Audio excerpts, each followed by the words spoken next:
Ну вот так вот оно наплавляется. А вот станочек, сейчас покажу, на котором вся эта наплавка. Ну,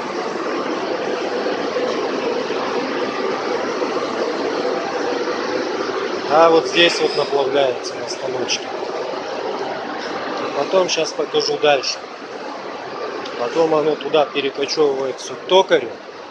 И токарь все это дело протачивает.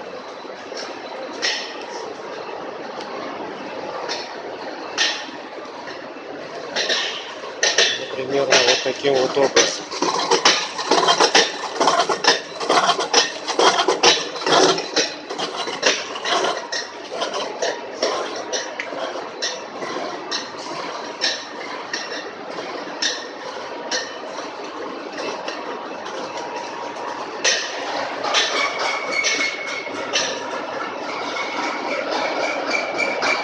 Здесь еще один ток.